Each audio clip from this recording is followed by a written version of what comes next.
HB number 2284 by Johnson, relating to the licensing and regulation of music therapists, requiring an occupational license, authorizing fees.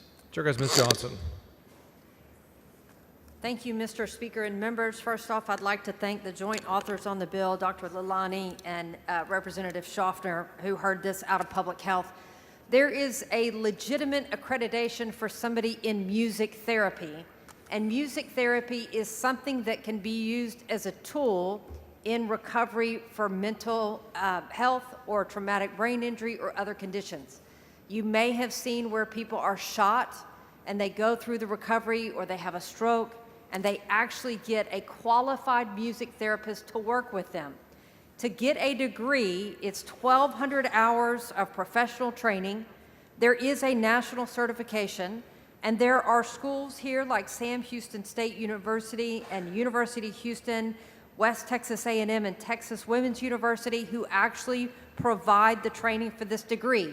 However, we don't have an enforcement mechanism in Texas to determine who's actually qualified to be a music therapist and who is not.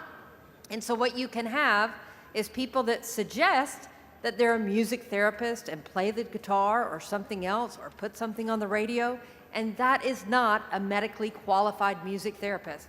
And so all this bill says is that we're allowing the Texas Department of License and Regulation to be able to tell your constituents that this person is medically qualified to do this work and this person is not. Morgan, for what purpose? Does the gentlelady yield for questions? Gentlelady for questions? I do. She yields for questions. So isn't it true that people that can't talk can actually sing when they get correct musical therapy? That's a great example. If you're having trouble because you've had a traumatic brain injury or a stroke or anything like that, and you are unable to talk, yes, music therapy can be a way in which they can get somebody to sing and begin part of that physical rehab and recovery. And you need a qualified person to walk them through that, because if you just have somebody else that says, well, let's just sing, and they don't understand the medical dynamics and it's not part of the plan with the treatment plan, it can actually do harm to that individual. And the same goes for those that can't actually walk, can dance. Is that correct? Correct. Yeah. So these are things I learned in college from a roommate that actually majored in this, that this can actually be effective form of treatment. So thank you for bringing this bill. I appreciate it, and I appreciate your support on the bill, Matt. I move passage. Question occurs on passage to engrossment. Record vote. Clerk, ring the bell.